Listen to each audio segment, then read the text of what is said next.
Oke, untuk hari ini kita lanjutkan dulu ke protein. Nanti yang sisanya itu Ibu masukkan ke dalam lensa. Seperti itu. Oke, karena yang paling penting adalah lebih ke karbohidrat, terus lipid dan protein ya. Yang satunya lagi nggak apa-apa, it's not really that important ataupun harus fokus gitu ya.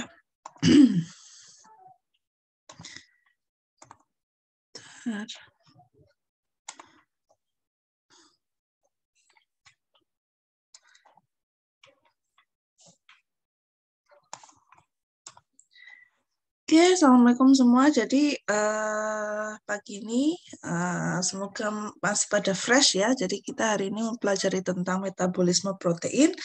Lanjutannya untuk glikolisis dan juga proses metabolisme pada lipid ya.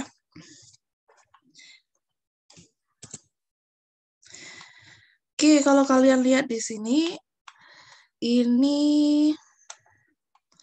Oke, kalau lihat di sini kan kemarin sudah ya di sini kalau yang bagian ini polisakaride, monosakaride dia akan ke glukos. Glukos itu untuk metabolisme karbohidrat, lipids lemak ya. Kemudian sekarang ada amino acid yaitu protein. Jadi jalurnya adalah yang ini. Oke, jadi intinya seperti biasa pastilah sama ya dengan lipid dan juga karbo. Semua makanan itu mengandungi beberapa jenis bahan, terutamanya salah satunya juga protein. Protein bisa diambil dari daging, telur, ya, tempe, tahu, kacang-kacangan ya, semua protein bisa diambil dari makanan dan kemudian bisa dicerna dan ketika dicerna di dalam usus ya akan menghasilkan asam-asam amino yang akan dibawa oleh darah melalui sel membran ya untuk diproduksikan kembali menjadi protein. Sama dengan lipid ya. Jadi awalnya lemak dihancurkan, dikecil-kecilkan, dia melalui sel membran, kemudian baru dia menghasilkan protein kembali seperti itu. Ya, dari asam amino ini juga adalah mengandung nitrogen ya, jadinya akan mengeluarkan nitrogen dan menghasilkan juga urea ya, amonia juga yang akan dikeluarkan melalui saluran kencing seperti itu ya. Jadi kalau untuk asam amino ada karbon dan juga nitrogen ini urea ya.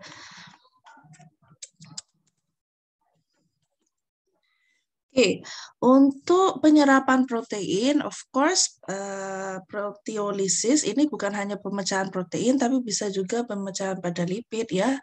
Perkataan istilahnya sama, proteolisis ya, yang dikatalisis oleh enzim protease ya. Kalau protein protease seperti itu.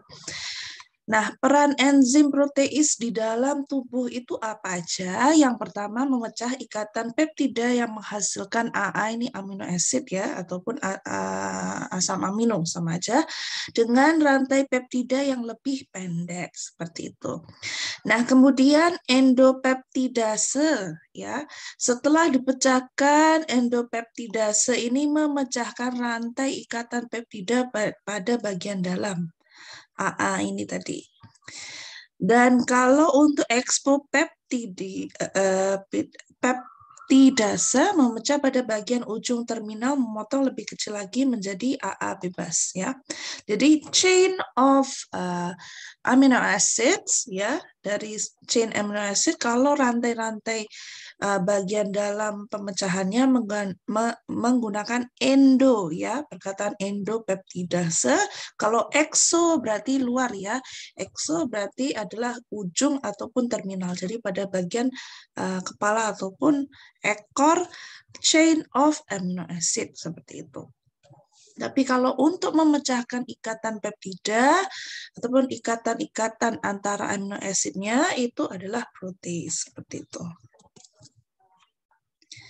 Ya, jadi intinya dalam protein digestion ini ya ada stomach ya pada dalam perut, pepsinogen dibantu HCl ataupun asid HCl itu akan menghasilkan pepsin, dan protein ini akan dibantu oleh enzim pepsin untuk memproduksi peptones and proteoses. Nah, ini semua memang diingat aja ya, karena ini adalah istilah-istilah sains yang kalian harus ingat.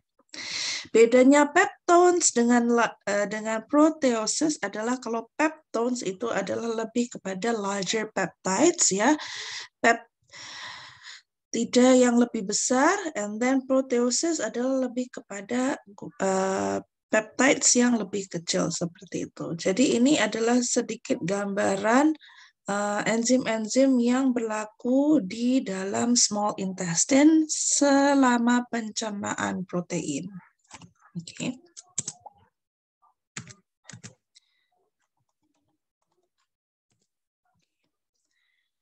Oke, pencernaan dan mobilisasi protein dan amino acid. Oke, jadi pertamanya pada protein akan melalui proteolytic enzyme tadi ya, beberapa enzim-enzim. Nah, dari situ akan dipecahkan menjadi dua pada lumen ya, ada amino acid dan juga oligopeptides ya, yang peptides tadi, oligo itu maksudnya gabungan. Nah, dari sini masuk ya melalui sel membran ini aminopeptidase ya, dipecahkan oleh aminopeptidase, baru dia melalui sel membran melalui carrier protein, sama juga dengan amino acid akan melalui carrier protein dan masuk ke dalam intestinal cell. Nah, di dalam ini amino acid baru akan diproses untuk dihantar ataupun dikeluarkan kembali dari intestinal cell untuk disalurkan ke dalam darah. Kemudian kalau untuk oligopeptides tadi akan menjadi tripeptides, dipeptides yang akan dibantu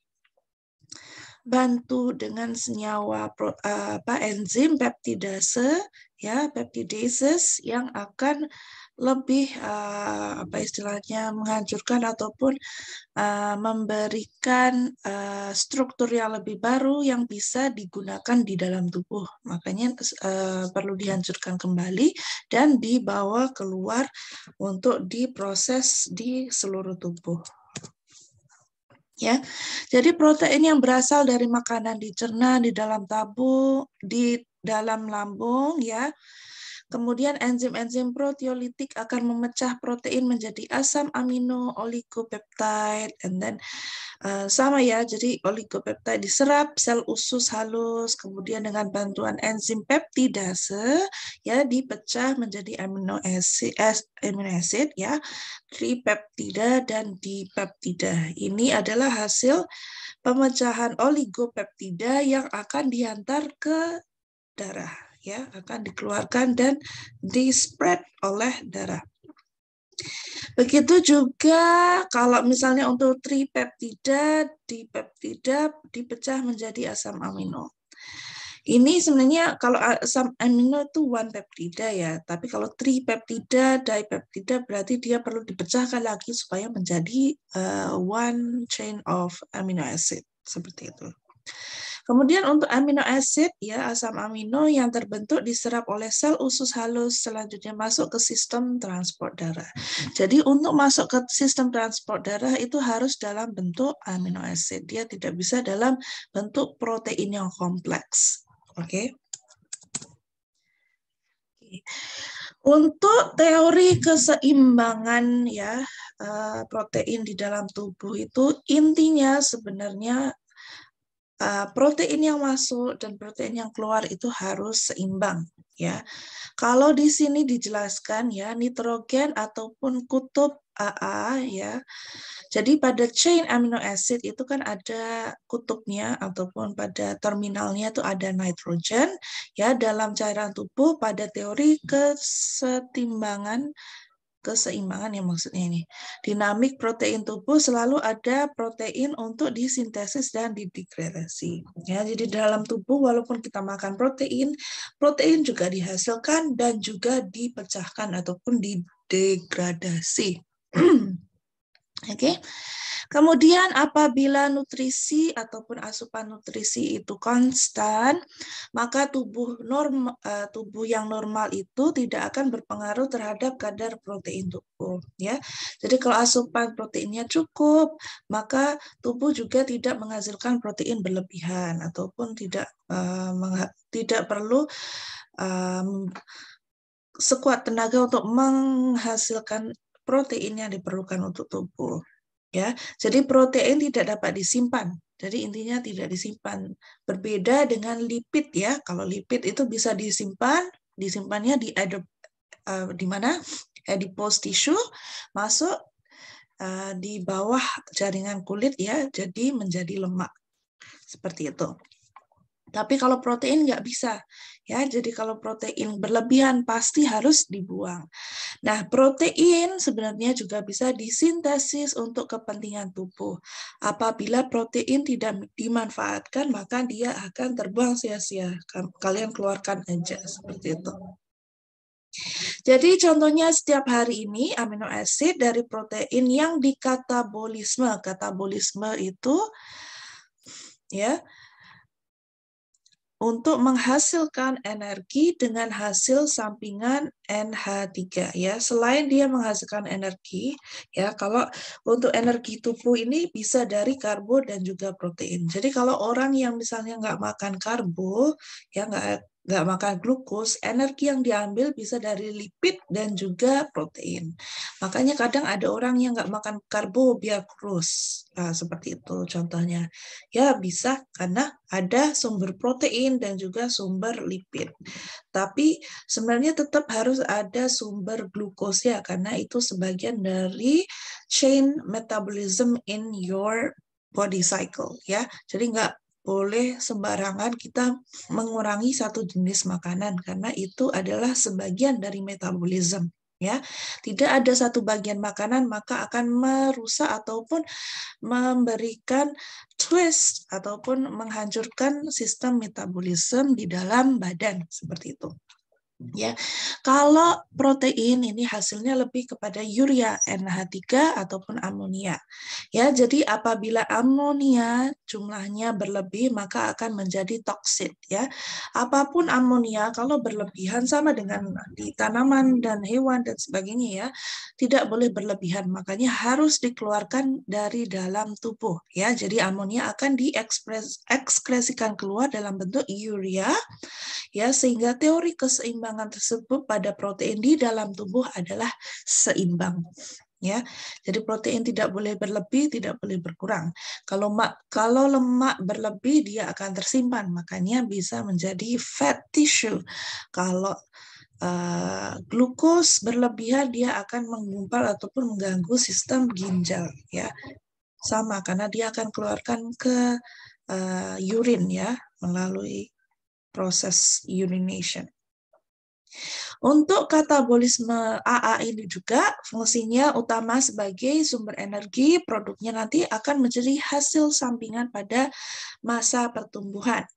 Makanya protein ini sangat penting dalam proses pertumbuhan, especially pada anak-anak supaya pertumbuhannya seimbang dan juga tidak stunting ya.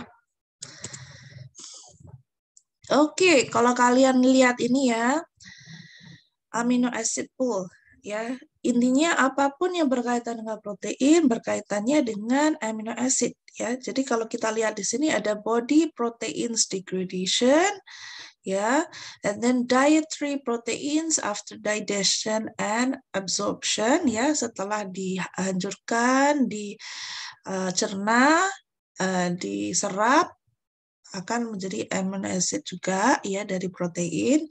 Ini body protein degradation ya, jadi dari dalam tubuh sendiri ya, dari hasil-hasil protein yang dihancurkan. Synthesis of non-essential AAs. Ini adalah sintesis protein, lebih kepada sintesis protein. Ini degradation, yang ini adalah makanan kita yang dimakan, diserap, ya, dicerna menjadi amino acid. Nah, dari amino acid ini apa yang akan diproses, ya? Untuk catabolism, dia akan membantu dalam proses glukos, glycogen. Dia juga akan menghasilkan urea, carbon dioxide, ya, CO2, dan juga air. Begitu juga dengan ketone bodies, fatty acid, ya, dia juga ada kaitannya dengan ketone bodies and fatty acid. Kalau melalui biosinthesis of NPNs, ya, akan menghasilkan beberapa hormones, purine, pyrimidines, dan sebagainya. Ya, jadi amino acid juga berhubung dengan masalah produksi hormon. Untuk usage-nya body protein synthesis, ya, dari amino acid ini juga akan membantu dalam penghasilan sintesis protein di dalam tubuh, ya. Jadi whatever it is that you eat will affect your body, ya, akan memberikan kesan either baik ataupun buruk terhadap badan. Jadi apapun yang dimakan harus dalam keadaan seimbang. Oke, kalau kita lihat pada keseimbangan nitrogen, itu biasanya normalnya pada jumlah nitrogen yang dimakan ataupun ya dari protein tadi itu dalam bentuk protein setara dengan jumlah nitrogen yang dikeluarkan lewat urin, ya, dengan jumlah nitrogen yang dikeluarkan lewat urin. Jadi keseimbangan nitrogen positif ialah jumlah N yang dimakan itu seharusnya positif, bukan berarti positif yang positif, ya, tapi berlebih maksudnya di sini, ya. Jadi jumlah nitrogen yang dimakan kalau keluarnya lebih banyak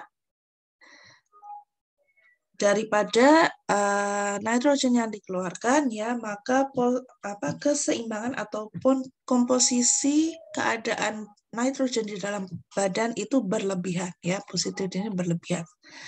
Kalau untuk jumlah nitrogen yang dimakan itu kurang dan nitrogen yang dikeluarkan itu lebih, maka keseimbangan di dalam tubuh itu akan kandungan nitrogen yang ada di dalam tubuh kita itu negatif ataupun kurang. Ya, itu cuma teori tentang nitrogen, ya. Intinya kalau berlebihan di dalam tubuh itu pastilah berlebihan masuk tapi kurang keluar. Kalau kekurangan nitrogen di dalam badan itu biasanya kurang masuk tapi keluarnya lebih banyak. Oke, itu perlu diingat.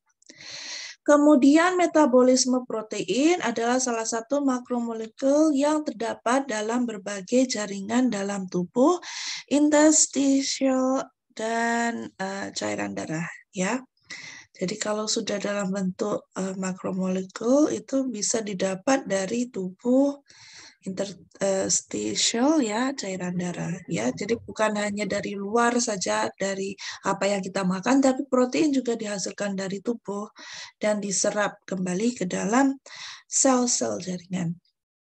Kemudian metabolisme asam amino ini juga bersifat lebih kompleks, ya, dibanding metabolisme karbohidrat dan lipid, karena tidak hanya nasib atom C ataupun karbon saja yang harus diperhatikan, tapi juga N, ya.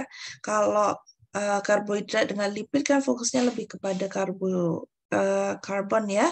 Tapi kalau untuk protein kita lebih berfokus pada nasibnya si nitrogen.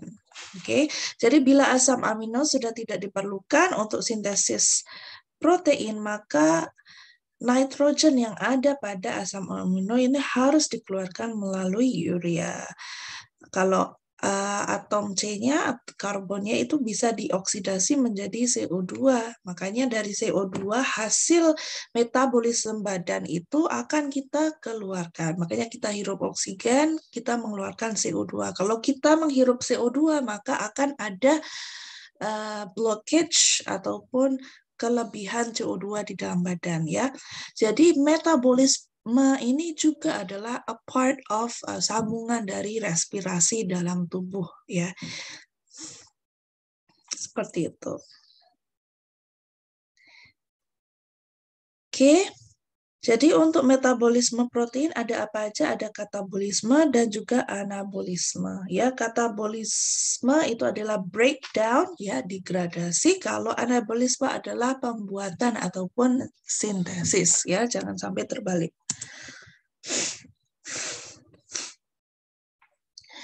Oke, untuk katabolisme protein, ya. Pastilah sebelum mensintesis pasti ada proses katabolisme dulu karena kita makan kita harus cerna.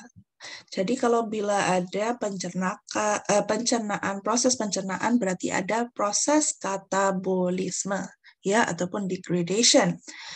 Ya, jadi untuk katabolisme ataupun penguraian protein itu sendiri merupakan salah satu dalam pertukaran protein tubuh yang menjadi continuous, ya, dalam sebuah bentuk kehidupan. Jadi sama dengan karbohidrat, lipid, semua itu continuous. Makanya kita harus makan 3 hari sekali karena metabolisme itu harus segera bergerak, ya. Jadi apabila misalnya metabolisme itu stuck ataupun kita tidak makan dan sebagainya, maka dari simpanan-simpanan di dalam badan itu akan di-reuse as energy, especially lipid, ya. Tapi kalau tidak ada lipid tadi itu, maka susahlah. Maksudnya gimana mau hidup kalau nggak ada energi seperti itu. Ya, jadi untuk dewasa normal itu biasanya 1-2% protein tubuh itu diganti, protein diuraikan menjadi amino acid, ya. Kalau yang diuraikan adalah 75-80% sintesis protein baru, 20-25% amina membentuk ureum, karbon menjadi KH dan lemak, ya. Jadi dari proses protein yang dihancurkan itu akan menghasilkan protein yang baru juga sekitar this much percentage. Kemudian untuk membentuk karbon, lemak dan sebagainya itu sekitar 20-25%. Jadi bukan berarti lemak itu hanya dari lipida, ya, tapi bisa juga dari protein. Oke. Oke, kemudian kecepatan penguraian protein tergantung pada apa, ya. Biasanya respon terhadap kebutuhan fisiologik ataupun usia waktu paruh protein, ya. Usia kita, usia protein itu sendiri, begitu juga dengan respon terhadap kebutuhan fisiologi. Ini maksudnya apa? Nah, kalau kalian sering lihat orang-orang yang biasanya olahraga, nge-gym dan sebagainya itu selalu ngambil protein shake, ya, ataupun mengambil protein gitu, ya. Nah, karena kalau dalam keadaan fisik itu membutuhkan energi, maka biasanya metabolisme tubuh itu akan naik. Ketika metabolisme tubuh itu akan naik, dia akan membutuhkan lagi energi dan sebagainya. Makanya untuk mempercepat atau memperlama proses metabolisme di dalam tubuh itu, ketika melakukan kerja keras ataupun olahraga itu pasti harus ditambah protein, ya, harus mengambil protein supaya metabolisme itu selalu akan lebih konstan, akan lebih lama hasilnya. Jadi hasil dari olahraga, training dan sebagainya itu akan memecah lemak dan sebagainya. Jadi kalau misalnya kita olahraga tapi no recovery, ya, maksudnya nggak ada makanan recovery yang masuk, maka stuck juga lah metabolisme dan juga energi kita akan naik turun seperti itu, tidak bisa more constant dalam proses metabolisme. Kemudian enzim juga pemecah kepada protein, ya. Jadi ada protease, intrasel, peptidase, aminopeptidase, karboksil, ya. Enzim-enzim ini harus diingat Kalau pada lisosom ya, lisosom ini biasanya protein ekstrasel pada membran dan protein intrasel usia panjang tanpa ATP. Ya, ini proses protein yang ada di lisosom ini lain sedikit. Kemudian untuk protein berusia pendek biasanya akan diproses di sitosol ya, memerlukan ATP yang memerlukan tenaga dan ubiquitin. Seperti itu.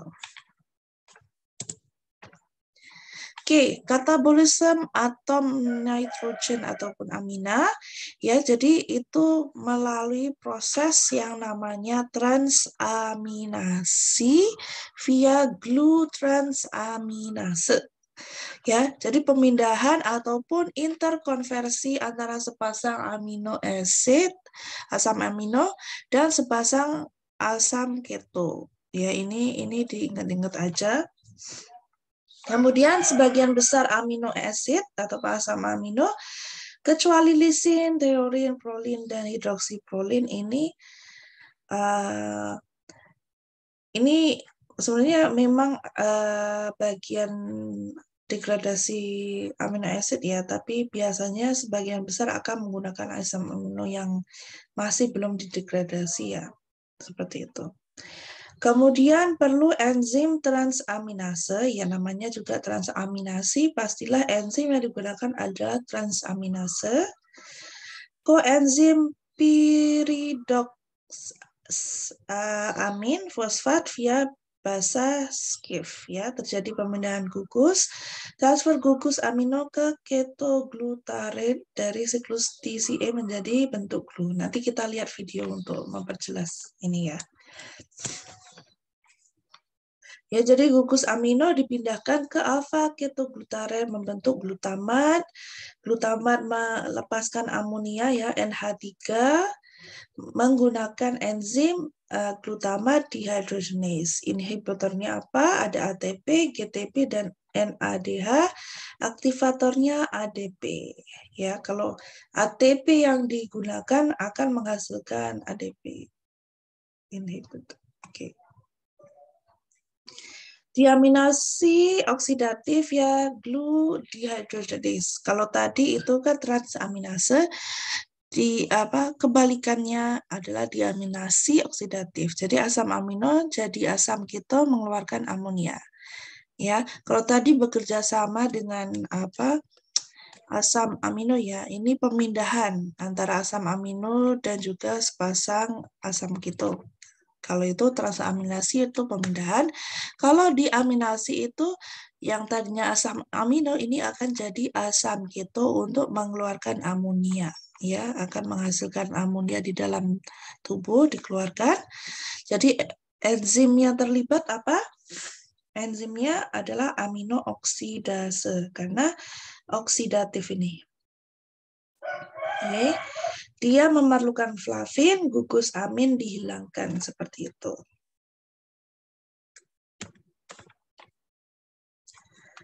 Oke, dalam proses mempertahankan amino asid ya, asam amino di dalam tubuh, itu yang pertama otot itu menghasilkan alanin, glutamin, valin, ini adalah hasil-hasil degradation of asam amino ya. Kemudian ginjal mengeluarkan amonium, alanin, dan serin, usus menghasilkan alanin. Jadi mostly akan menghasilkan alanin.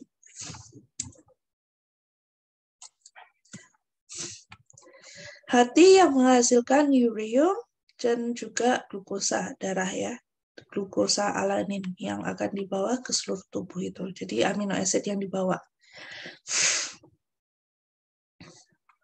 Oke. Kemudian ada konsumsi 100 gram protein per hari, itu bermakna akan menghasilkan ya nitrogen sebanyak 16,5 gram per hari. Jadi 95% itu akan dikeluarkan melalui urine, 5%-nya lewat feces ya. Jadi sebenarnya protein yang masuk dia akan keluar, protein masuk dia akan keluar. Jadi nitrogen ini tidak akan disimpan. Ya, semua akan dikeluarkan.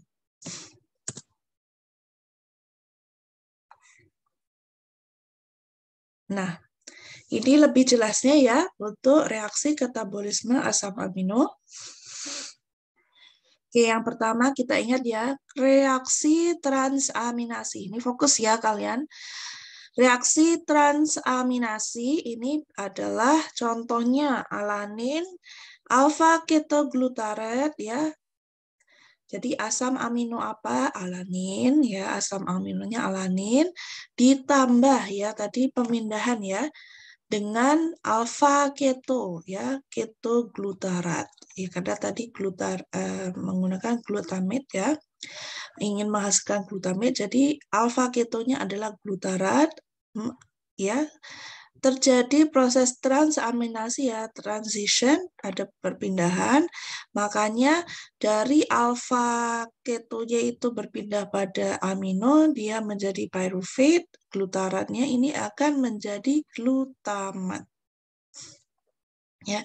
Contoh lain amino acid itu aspartat tadi dengan alfa ketoglutarat lagi dia akan menghasilkan menjadi perpindahan ini ya groups ya. Jadi ini OAA, yang ini glutamat. Sama hasilnya pasti akan menghasilkan glutamat. Tergantung dengan jenis amino acidnya apa. Kemudian kalau contoh reaksi deaminasi di sini, deaminasi ya, deaminasi itu kan tadi dia dari amino acid akan menjadi alfa ketoglutarate ya.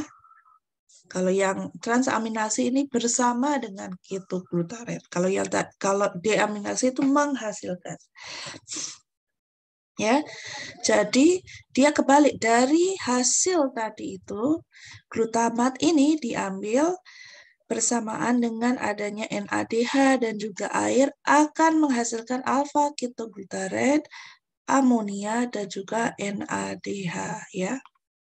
Jadi untuk proses protein itu ya, proses katabolismenya melalui transaminasi dulu, kemudian dilanjutkan dengan deaminasi.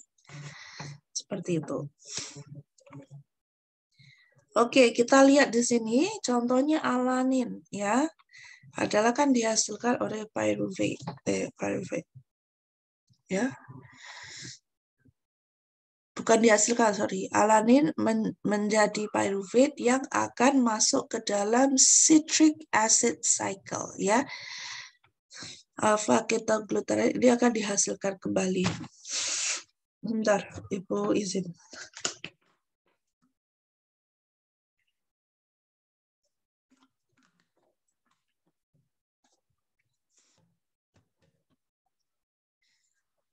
Oke. Alanin ya, ada aspartate, ini amino acid juga, glutamate hasil reduksi ya, degradation ya, ada prolin, arginin ya, semua ini berkaitan dengan proses citric acid ya, citric acid cycle. Ada yang masuk, ada yang keluar, ada yang digunakan dan sebagainya. Ini ada beberapa cycle protein.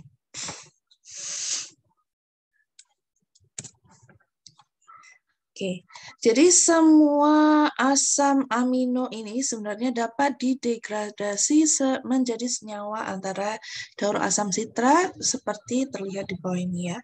Jadi ada alanin, glycine, cytin, serine, threonine. Oke, bagaimana tahu bahwa itu amino acid? Biasanya kalau kalian lihat namanya itu belakangnya in ya. Ini berarti amino acid ya. Most probably dia sebenarnya amino acid. Amino acid harus ditransaminase ya, transaminasi untuk menghasilkan pyruvate. Ya, pyruvate dengan glutamate tadi ya. Ya, ini masuk dalam cycle citric acid cycle untuk menghasilkan alfa ketoglutarate tadi. Ya, dari pyruvate dengan glutamate tadi, dia proses diaminasi, ya, proses diaminasi dengan NADH tadi, ya. NADH dia akan menghasilkan alpha ketoglutarate, yang lainnya adalah urea dibuang, ya, dan juga NADH plus, NADH bukan plus, oke? Ini dari sini, prolin, arginin, histidine, glutamin, ini juga bisa masuk dalam proses ini, ya. Oke. Ini semua yang kuning-kuning ini adalah protein ya. Ya, bagian dari protein. Ya, jadi protein ini sangat berfungsi dalam proses citric acid cycle itu.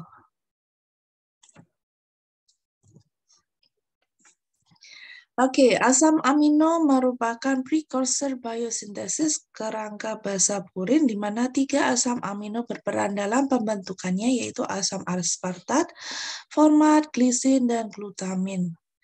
Oke, mungkin di sini pada bingung, ini kok banyak banget sih, ngapalinnya gimana dan sebagainya. Ibu juga dari dulu kalau suruh metabolisme tuh emang harus dihafalin semua. Ya, itu emang seperti itu. Kalau mau difahamkan bisa, tapi it will take you a long time ya untuk understand every single detail of the process ya. Untuk ini, oke. Precursor biosintesis kerangka basa purin. Ini dalam proses mendapatkan kerangka purin ya. Jadi purin ini adalah gabungan dari beberapa asam amino ya, 3 asam amino, fokusnya pada aspartate, amin ini, ya ada formate, ya, glisin, dan juga glutamin amide, ya, sebenarnya 4 sih, supposedly. Ya, jadi ada 1, 2, 3, 4, ya, ini digabungkan untuk menjadi purin. Oke.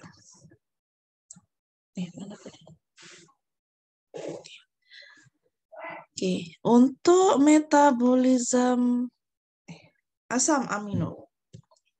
Ya, tadi udah proses transaminasi, diaminasi paling enggak mengerti itu ya, diaminasi itu apa, transaminasi itu apa.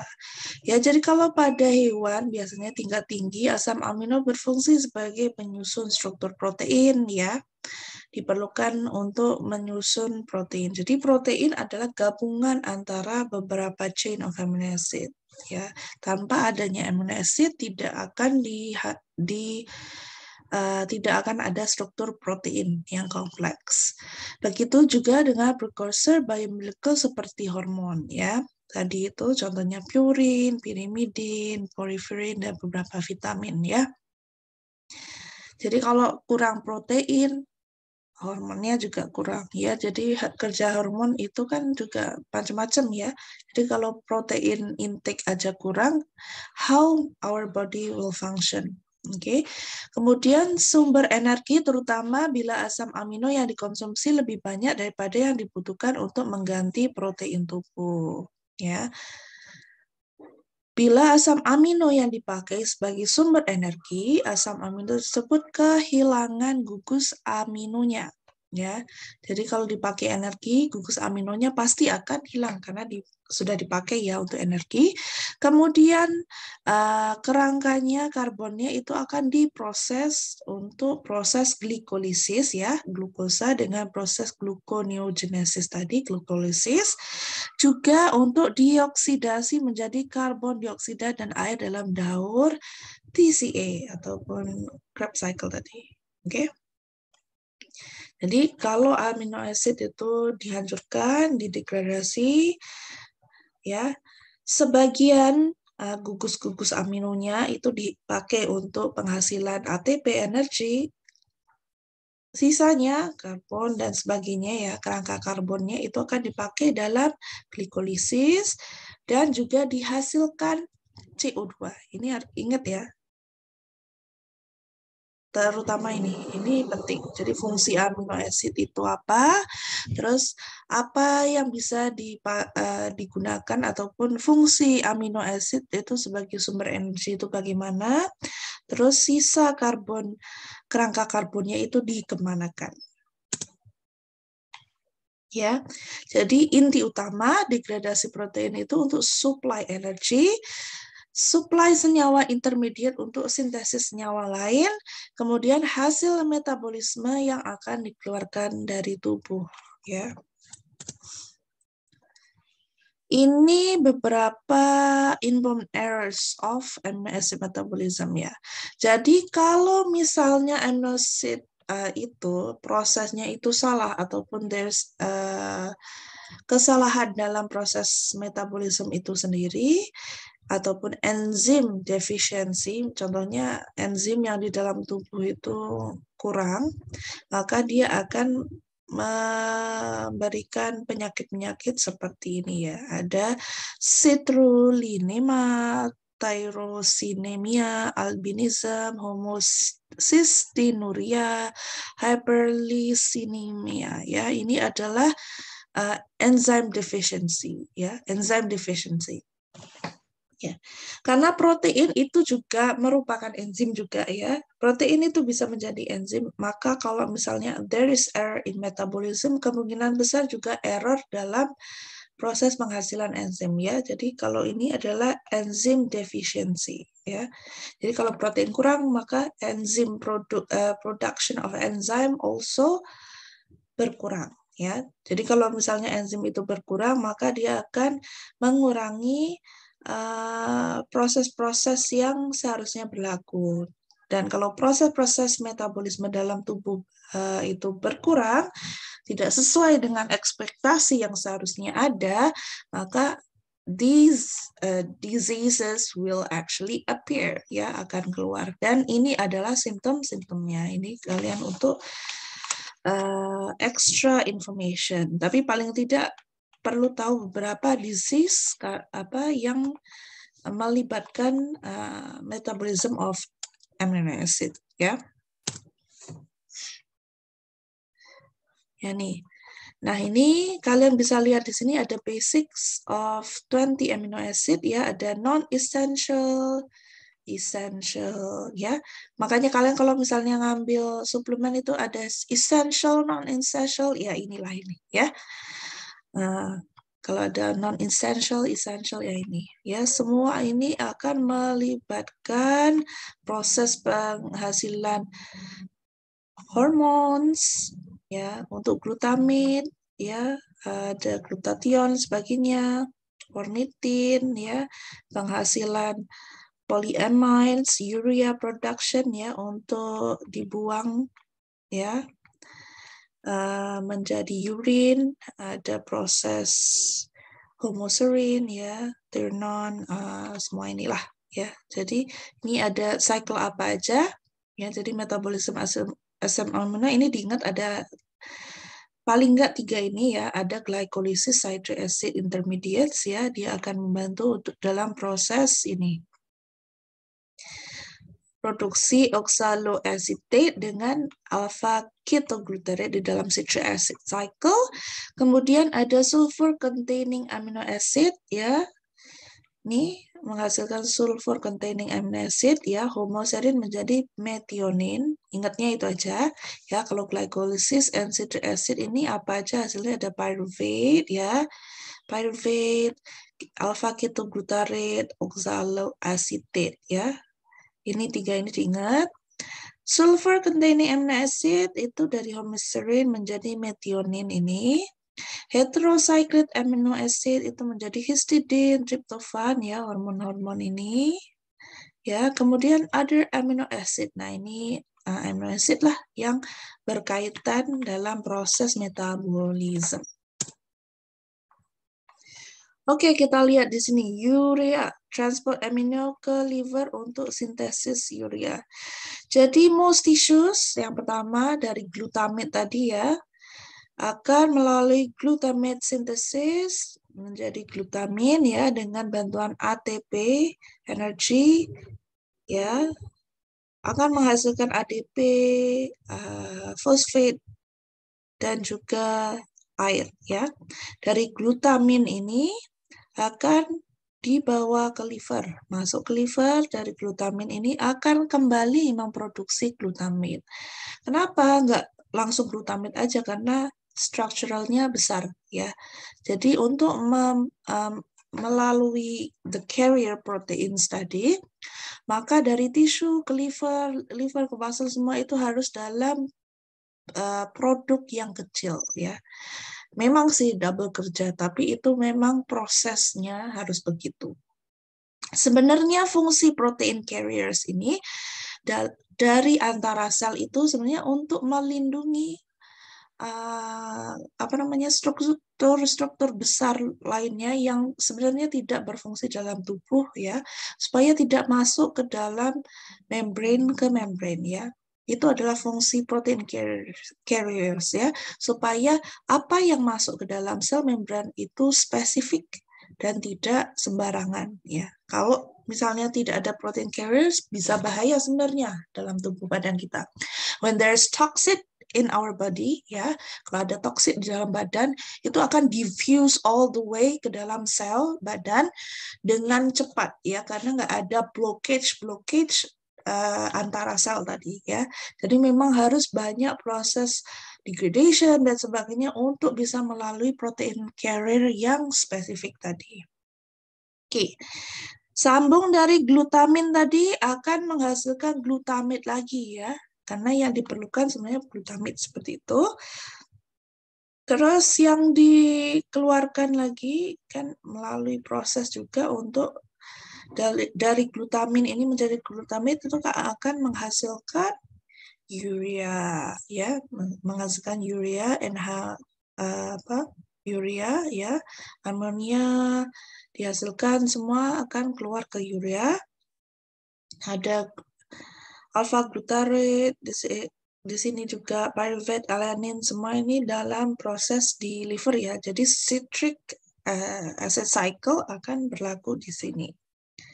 Ya, glukos alanin cycle, glukos ini kan proses yang kemarin glikolisis ya, dari liver ke muscle itu ada proses di mana perpindahan kelebihan glukos ini dari muscle ke liver ya berbalik ya.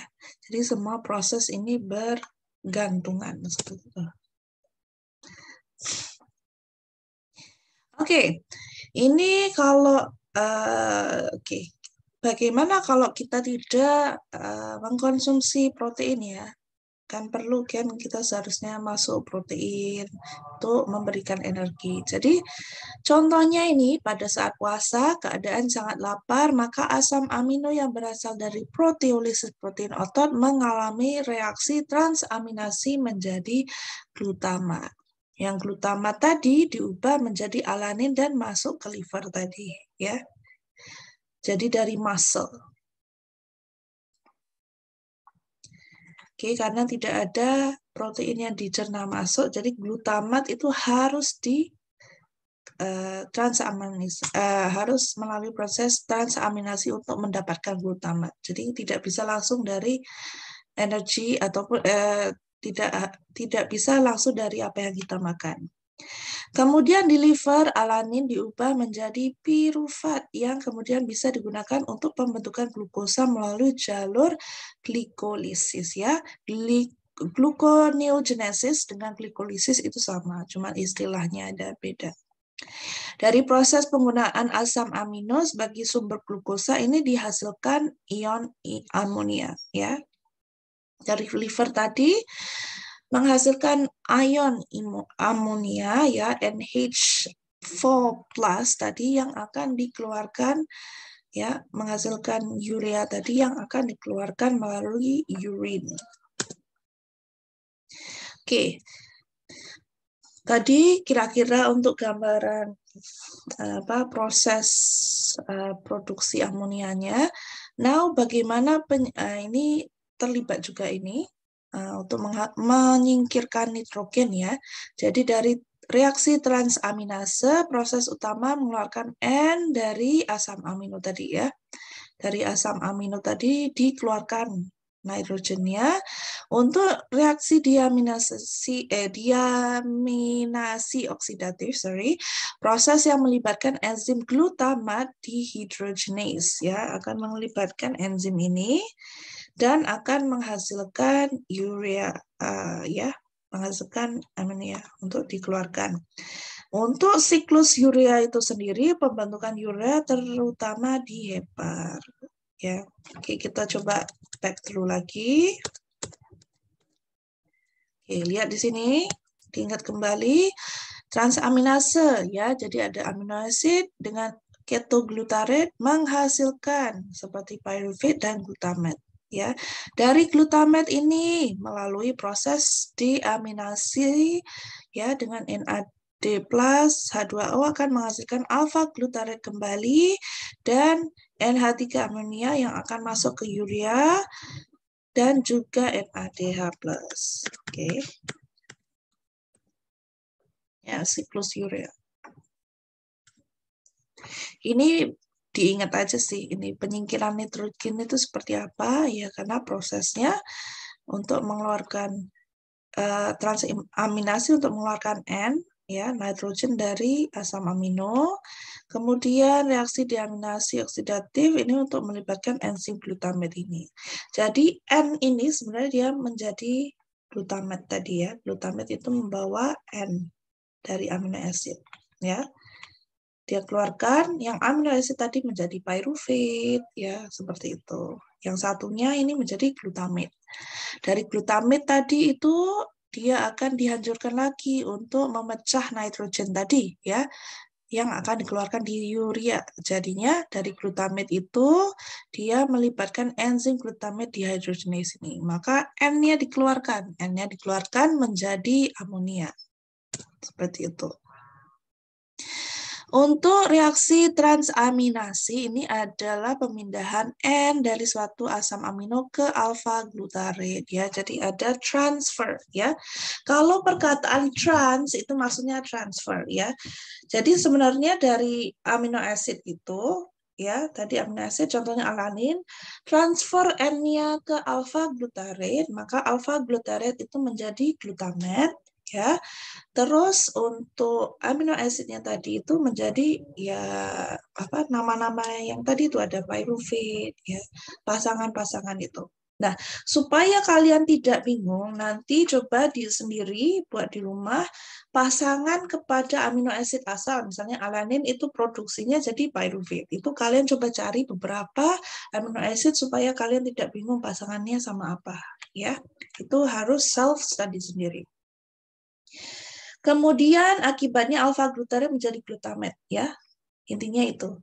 Jadi N ya, nitrogen yang ada pada amino acid dipindahkan ke alfa glutarate untuk menjadi glutamat ya. Butuh kofaktor piridoksal fosfat PLP, sedangkan asam amino asal berubah menjadi asam alfa gitu.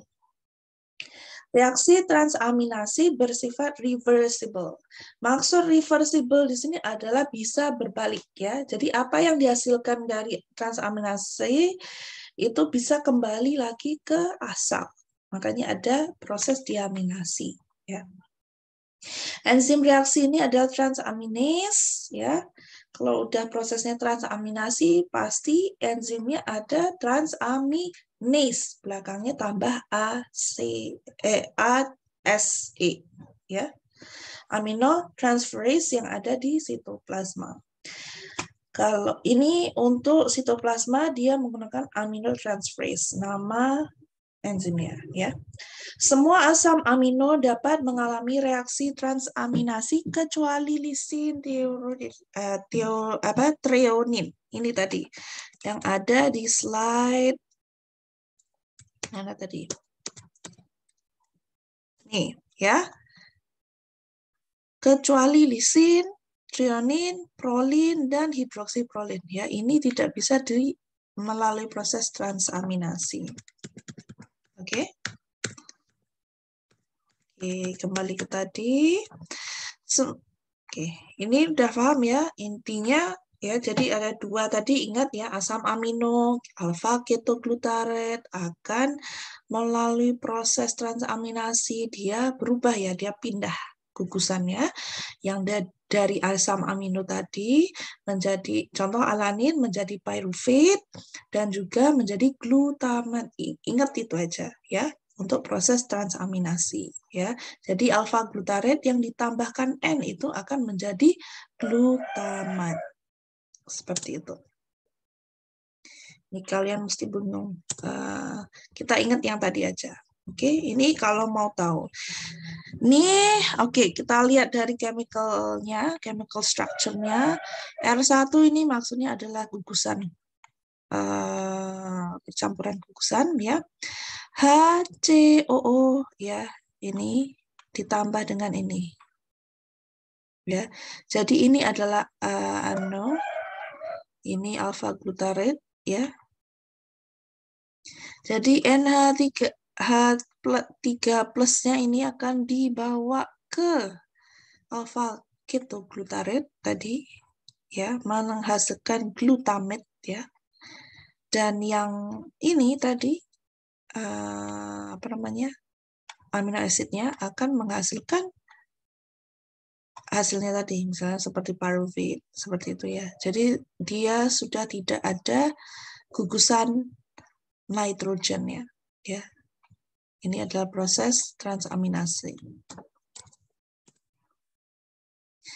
Okay, let's see. Amino acid carbon skeletons into the citric acid cycle. Oke, ini kalian harus bisa tahu ya, kira-kira ingat ya. Jadi mana aja amino acid yang akan terlibat dalam proses citric acid cycle ya. Jadi kalau untuk penghasilan pyruvic acid itu bisa dari alanin, glycine, cytine dan serine. Ini bisa dijadikan pyruvate ya. Untuk acetyl-CoA di sini itu bisa dari isoleucine, leucine, tryptophan. Ini hormonal ya. Lebih kepada hormonal. Tapi hormonal itu sebenarnya amino acid juga. Jadi ya bisa masuk sini. Untuk oxaloacetate di dalam citric acid proses ini perlu ada aspartic acid, aspargine ya. Amino acidnya aspargine. Kemudian untuk fumaric acid itu dihasilkan dari tyrosine, phenylalanine, aspartic acid ya dari sini. Untuk succinyl acid, succinyl-CoA itu dihasilkan dari isoleucine, methionine, threonine, valine ya. Ini. Kemudian untuk glutamic acid, glutamin, histidine, proline, arginine akan menghasilkan alpha ketoglutarate untuk proses citric acid cycle. Ya, kan tadi kalau glukolisis, glycolysis kan dia akan sampai tahap acetyl-CoA seperti itu. Nah, itu juga akan digabungkan dengan protein-protein ini untuk memproses proses glikolisisnya itu melalui citric cycle tadi perlu adanya protein-protein degradation tadi ya. Degradation of amino acid tadi, transaminasi itu diperlukan untuk proses citric acid cycle. Ya, jadi dia bergabung dari proses glikolisis juga digabung dengan amino acid. Ya, acetyl-CoA, acetyl-CoA ini juga beberapa amino acid yang melibatkan diri untuk proses penghasilan ini ya. Ini perlu diingat. Tidak harus mengingat semua ya, paling enggak kira-kira tahulah ya. Gitu. Oke, tadi transaminasi kita masuk ke deaminasi oksidatif ya. Deaminasi oksidatif itu terutama pada pemecahan asam glutamate ya. Jadi tadi alfa glutarate sudah berubah jadi asam glutamate, ini akan dihasilkan kembali jadi alfa ketoglutarate. Makanya sifatnya adalah reversible tadi. Sebenarnya ini proses kembalinya ya.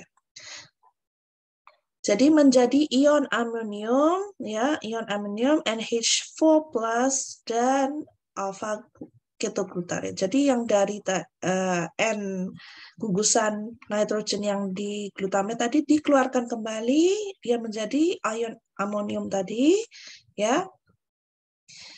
Dan juga kembali ke alfa ketoglutarid tadi. Ya, itu juga menghasilkan apa tadi? Kita cek kembali, kita ingat kembali, kalian juga harus mengingat kembali ya. Ya, ini NAD, NH3 ini. Ya, sebenarnya ini asalnya itu ion ya. Tapi karena dia akan terurai menjadi urea, dia akan menjadi NH3, hanya itu akan gabung ke NAD sini. Ya. Seperti itu. Oke.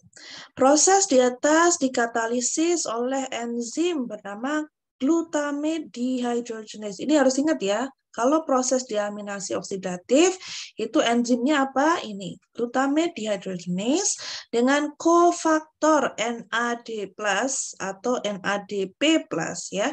Jadi, dari proses glutamate itu ditambah, kalau misalnya membuat ini ya, proses reaksi kimia. Jadi ingat kembali ya, untuk deaminasi oksidatif itu adalah glutamat plus NAD plus air ya, H2O. Ya, kita coba cek lagi, diingat apa, double check lagi yang tadi. Glutamat NAD plus H2O ya, akan menghasilkan alfa ketoglutarid, amonia tadi, dan juga NADH+. Ya. Sebenarnya kalau NAD ini maksudnya bukannya tiada ya, ataupun maksudnya dianggap nggak ada, itu hanya itu di sini sebenarnya. Jadi dia ion amonium, amonia, ya, itu. Ya itu harus ingat ya, diingat kembali. Ya, kemudian reaksi ini dapat menggabungkan amonium ke glutamat atau melepaskan amonium dari glutamat reversible ya. Makanya di amoniumnya ion itu dikeluarkan dari glutamat menjadi NH4+ ini ion amonium. Nitrogen yang diikat glutamat berasal dari reaksi transaminasi asam amino lainnya. Seperti itu. Butuh NAD plus kofaktor untuk mengoksidasi karbon atomnya dari amino acid membentuk alfa ketoglutarid. Ya, jadi kenapa harus ada NAD plus? Karena ini. Jadi untuk mengoksidasi CC dari AA membentuk alfa ketoglutarid. Oke, kita lihat kembali ininya. Ya, ini dia harus menjadi alfa ketoglutarid kembali. Ya. Ada H harus dibuang, ini menjadi double bond dengan U. U-nya dari mana? U-nya adalah dari water tadi, H2O. Ya. Kemudian melepaskan ion amonium NH4+. Seperti itu. Oke, amonia. Speaking of amonia, ya, jadi sumber amonia itu adalah dari, ini bukan plus ya, there's no plus, adalah dari pemecahan asam amino dan asam nukleat dalam sel, ya, pemecahan amino asid dan asam nukleat dalam sel. Jadi amonium juga berasal dari pemecahan asam amino dalam lumen usus besar oleh bakteri, ya. Selain dari protein tadi, juga bisa dari bakteri. Karena bakteri juga menghasilkan amonia. Zat ini masuk ke dalam vena porta hepatica yang mengalir ke hepar liver, ya. Kemudian peningkatan kadar amonia dalam darah terjadi pada kerusakan hepar yang luas. Ya. Jadi ketika amonia di dalam tubuh itu tinggi, maka hepar ini akan rusak. Berarti liver yang akan rusak. Makanya kalau when it comes to high toxic things, kenapa selalu liver yang akan di-attack? Karena di situ tempat semua seperti amonia dan beberapa toksik lainnya itu akan masuk dan dicerna di liver baru dikeluarkan. Ya, liver yang mengikatnya. Intoksikasi amonia dapat berlanjut sehingga menimbulkan koma hepatikum. Ya, jadi bahaya kalau berlebihan amonia. Oke, kita lihat di sini penyingkiran bagi apa ini? Penyingkiran bagi otot melalui glukos alanin cycle. Oke, alanin dari muscle ke liver. Ya, alanin dihasilkan tadi melalui proses transaminase ya menjadi pyruvate ya. And then ini glutamate tadi diambil lagi NH amonianya dan dibuang menjadi urea di liver ya. Liver akan membuang. Jadi ini prosesnya ada dua. Transaminasi ini juga prosesnya dari pyruvate tadi, ini prosesnya bisa langsung diproses untuk diaminasi ya. Ini proses dari alanin ini tetap harus melalui transaminasi ya. Jadi tetap ini langsung gini bukan berarti dia langsung diaminasi ya, tapi tetap melalui proses transaminasi, dilanjutkan dengan diaminasi, baru dia bisa menghasilkan urea. Tapi kalau yang ini dia cukup transaminasi, dia menghasilkan pyruvate, dari pyruvate ini akan diproses proses glikolisis ya di dalam liver tadi, glukos, hasil glukos dibawa ke muscle. Dari muscle ini juga ada penghasilan glikolisis juga, ada proses glikolisis ya. Sorry, bukan proses glikolisis, dia proses terbalik ya. Jadi anabolisme. Anabolism ya. Kemudian ini juga menjadi laktat. Laktat itu hasil dari pyruvate tadi. Kemudian dari sini juga alanin ini berbalik arah ya, di sini berbalik arah, jadi dia bisa transaminasi yang reversible tadi ya, dia menjadi alpha amino acid, alpha ketoglutarate di muscle. Alanin juga bisa dibawa oleh darah ya menuju liver ya, sama-sama dibawa darah. Oke. 10 more minutes. Hubungan antara transaminasi dengan diaminasi. Oke, let's see ya di sini. Jadi transaminasi ini di sini ya amino acid menjadi alpha ketoglutarate itu melalui proses transaminase ya. Begitu juga dengan di sini hasil glutamate-nya tadi ini. Ini maksudnya ini adalah perpindahan dari amino acid tadi, N gugusan nitrogennya dipindahkan ke glutamate ya. Jadi ini jangan bingung ini kok ininya di sini ya. Jadi sebenarnya amino acid dipecahkan jadi dua, satu alpha keto acid tadi, yang satunya glutamate tadi ya, glutamate. Glutamate ini juga bisa dihasilkan kembali alpha ketoglutarate tadi ya, satunya adalah NH3+ tadi ya, yang akan dibawa ke urea cycle. This is the deamination process. This is transaminase process ya. Jadi semua untuk mendapatkan masuk ke urea cycle, masukkan urea itu harus melalui transaminase baru diaminasi ya. Jadi kelebihan protein di dalam tubuh dirombak di dalam hati ya, dirombak di dalam hati ini ya. Jadi makanya liver kita ini sangat-sangat bekerja keras ya. Jadi kalau kalian makanannya aneh-aneh itu semua yang kerja keras itu di liver, kasihan livernya ya. Jangan merusak liver kalian.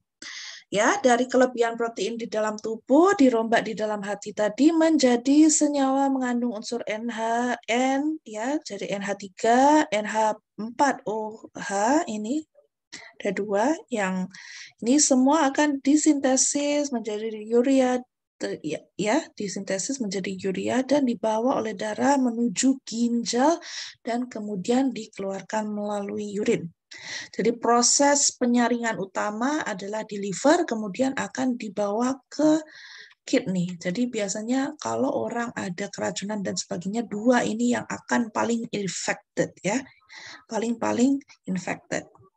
Kemudian selain unsur N-nya ini senyawa tidak mengandung unsur N tadi, pecahan amino asid tadi disintesis menjadi bahan baku karbohidrat dan lemak ya. Diproses dalam ada hormonal, ada macam-macam ya amino asid tadi untuk proses glikolisis, proses metabolisme lipid dan sebagainya, kemudian dioksidasi untuk menjadi energi ya. Jadi yang baik akan gugusan amino asidnya adalah untuk energi, yang gugusan nitrogennya akan menjadi urea.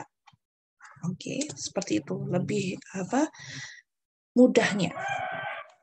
Oke, kemudian ini masih banyak lagi. Daur siklus urea ya, jadi produk ekskretorik nitrogen utama dalam urea yang dikeluarkan melalui urin. Jadi nitrogen memasuki daur urea yang terdapat dalam sel-sel hepar sebagai NH4 ya, ion amonium dan aspartat. Ya, ini aspartat.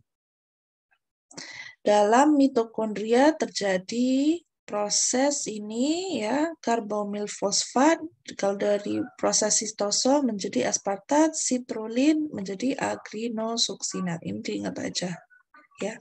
Kalau daur siklus ureanya di dalam mitokondria itu hasilnya menjadi ini, sitosol menjadi agrinosuksinat. Oke, ya. Ada fumarate, ada ornithine, citrulline, ini semua memang diingat aja. Oke. Reaksi pada siklus urea ya, siklus urea tadi yang di citrus cycle tadi apa aja yang dilakukan ya, siklusnya apa aja. Jadi dari ion amonium tadi dengan karbon dioksida dengan ATP dengan energi akan menghasilkan karbomoil fosfat. Dari itu menjadi ornitin, citrulin, dari citrulin dengan aspartat dengan ATP akan menghasilkan arginosuksinat. Nah, ini semua diingat ya. Kalian perlu membuat catatan sendiri ya.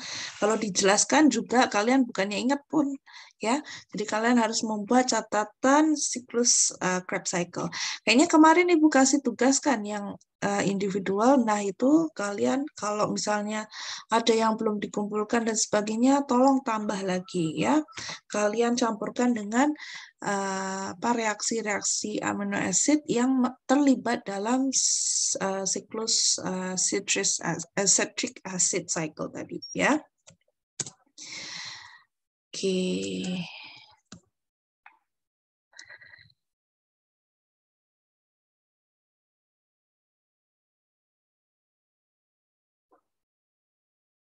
Oke, ini dalam proses siklus urea ini sebenarnya dalam proses-proses ini kalau misalnya ada kerusakan enzim seperti tadi itu ada gejala-gejalanya ya, dan juga bisa mengakibatkan penyakit. Yang ini contohnya hyperammonia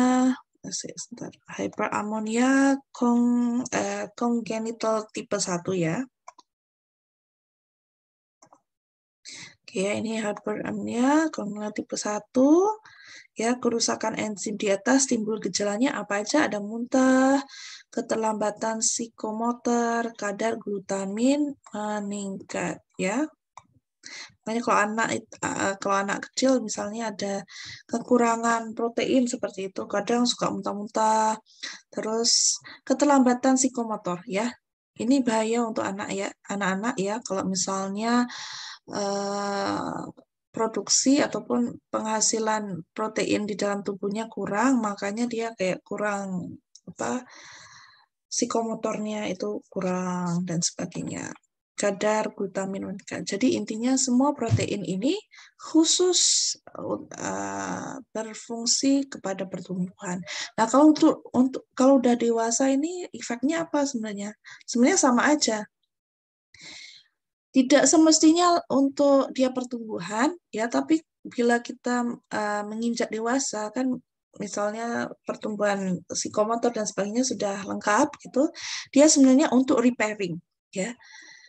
Tetap ada pertumbuhan, tapi lebih kepada repairing ya. Jadi untuk mengekalkan psikomotor kita dalam tubuh ya.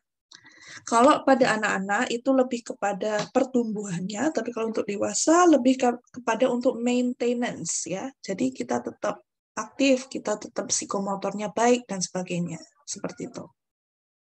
Kemudian ada pembentukan sitrulin ya, ini dalam mitokondria juga ya, enzim transkarbamoilase ornithin itu irreversible. Yang ini irreversible, ini juga irreversible ya, ini enzim sintase karbomoil fosfat ya. When it comes to irreversible, maknanya kalau tidak ada itu tidak akan bisa dihasilkan kembali ya. Jadi kalau kekurangan enzim ini pasti akan rusak ya, berarti memang lambatlah psikomotornya seperti itu. Ya. Kalau untuk yang tadi itu dia akan menyebabkan hyperamonemia kongenital tipe 2 dengan gejala seperti di atas tadi, sama kurang lebih ya. Dan juga ditemukan metabolit pirimidin dalam urin ya, bisa dideteksi dengan adanya metabolit pirimidin di dalam urin ya. Jadi kalau misalnya ada dokter yang ingin mendiagnos apakah dia sebenarnya terkena dengan hiperamonia kongenital tipe 2, maka dia akan cek urinnya apakah ada metabolit pirimidin. Jadi kalau ada berarti ada kerusakan enzim seperti itu. Jadi proses amino asidnya itu tidak dapat didegradasi seperti itu. Ya, sebentar. My battery is low. Udah jam 10. Sedikit lagi ya.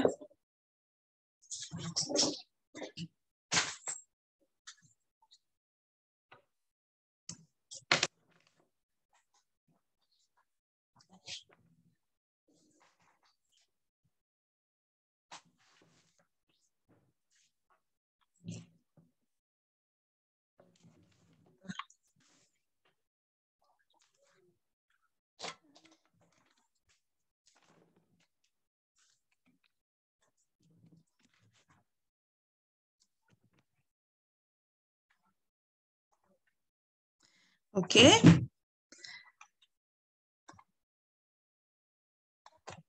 Nah, yang itu tadi dua itu ya. Jadi perlu diingat ya, ada karbamoil fosfat, citrulline ini sama ya. Gejalanya sama ya, namanya hyperammonia congenital tipe 1. Ya, yang itu diingat. Kemudian ini ada pembentukan arginosuccinate ya. Arginosuccinate diperlukan enzim sintetase arginosuccinat ya. Enzim ini menimbulkan citrullinuria ya. Ini semua memang harus diingat. Maksudnya memang harus dihafalkan sendiri. Kalian nggak bisa menghafalkan langsung di kelas ya. Jadi nanti perlu buat catatan nota sendiri untuk mengingat enzim-enzim ini ya. Kalau arginin, arginosuccinase, nih arginosuccinat ya, arginosuccinat sintetase. Ingatnya tambah aja sintetase di depan. Kalau yang ini arginosuccinase, sebenarnya sama aja sih, kurang lebih sama. Cuman karena ini namanya arginosuccinat sudah, makanya sintetase arginosuccinat. Kalau yang arginin aja itu enzimnya arginosuccinase ya, succinase-nya itu. Kerusakan enzim menimbulkan arginosuccinat acidemia ya. Ini semua harus diingat aja sendiri. Sama juga pembentukan urea dibantu oleh arginase ya, enzim arginase ini. kelima reaksi siklus urea dikeluarkan melalui ginjal ini repetition ya, sama dengan apa yang sudah dijelaskan. Cumanya di sini adalah ketika ada kegagalan ginjal maka akan menimbulkan suatu keadaan yang disebut sebagai uremia. Ya, kegagalan ginjal karena yang mengakibatkan banyaknya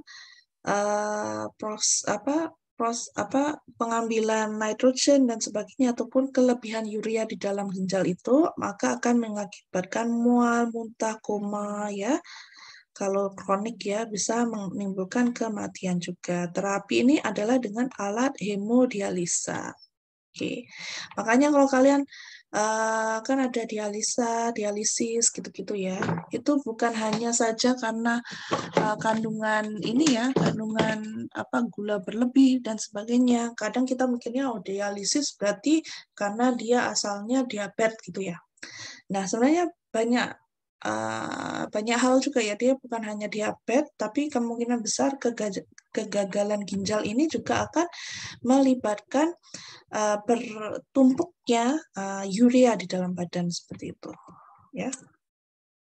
Jadi dia ada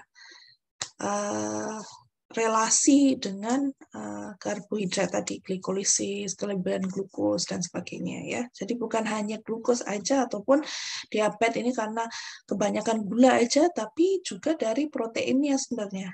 Too much urea di dalam tubuh karena ada kegagalan ginjal seperti itu. Ya. Ini skip aja hubungan antara siklus urea dengan TCA. Ini kalian nanti buat catatan sendiri, buat lukisan sendiri, karena hanya dengan itulah kalian akan memahami apapun yang Ibu berikan seperti itu, ya.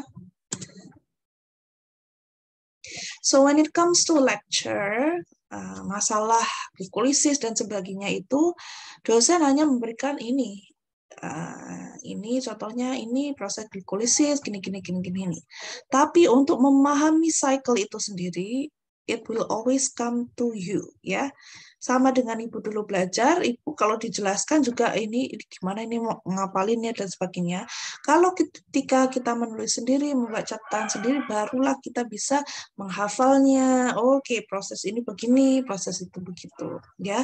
Mungkin dari apa yang Ibu terangkan tuh untuk lebih memperjelas aja sih. Oh, ini koneksinya begini, ini seperti ini ya.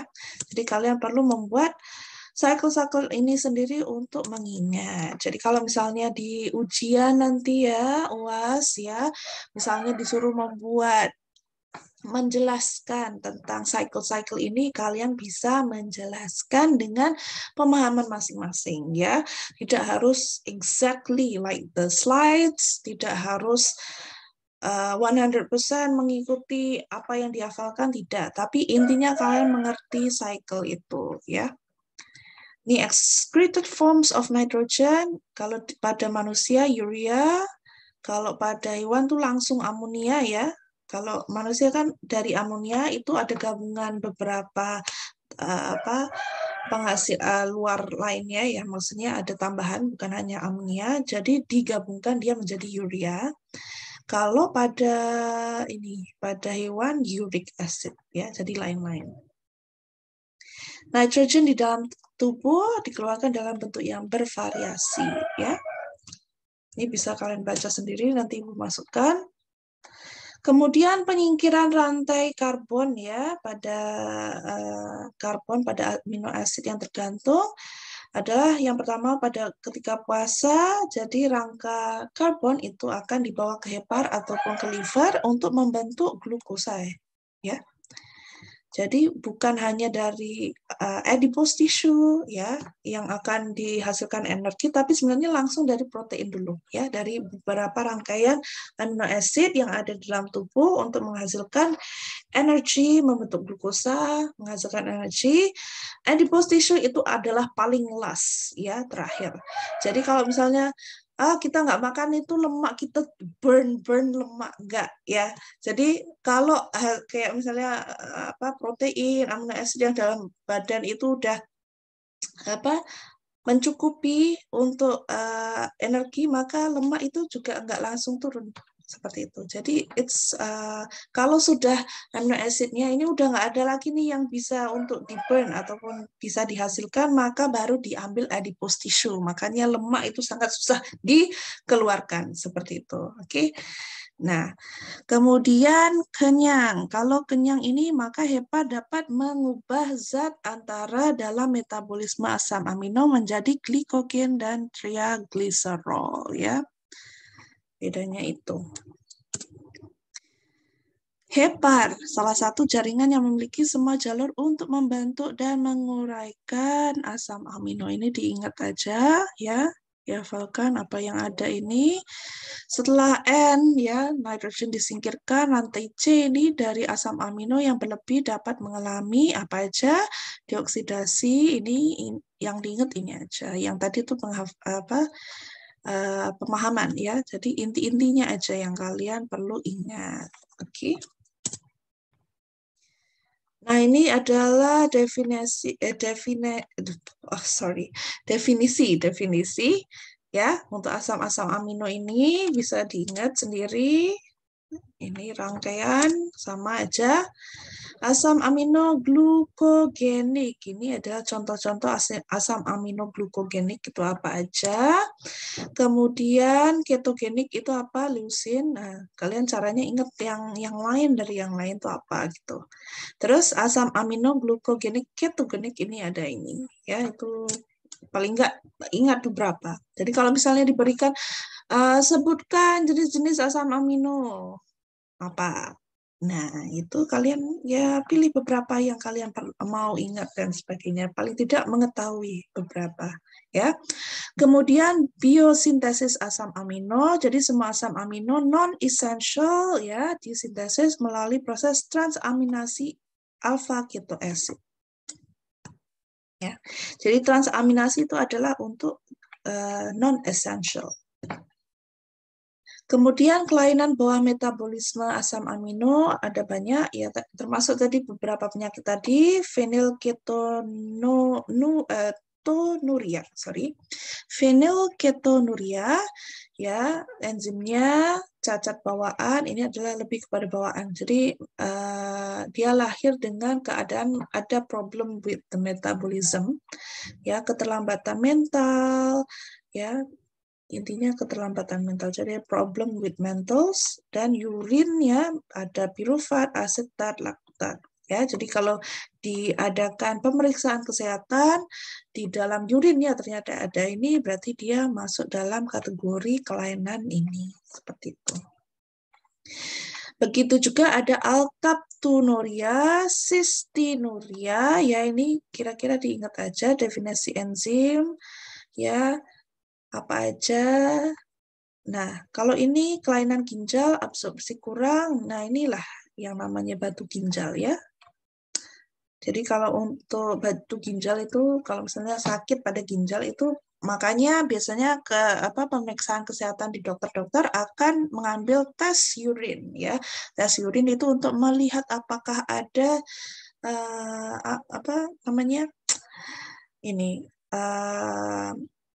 hasil-hasil degradasi amino acid yang ada di dalam urea itu apa aja ya. Karena kalau seharusnya dia cukup urea yang pure, tapi kalau ada sisa-sisa amino acid ini berarti pencernaan ataupun metabolisme amino acidnya itu tidak sempurna seperti itu. Ya, urine syrup maple, urine kok sirup maple.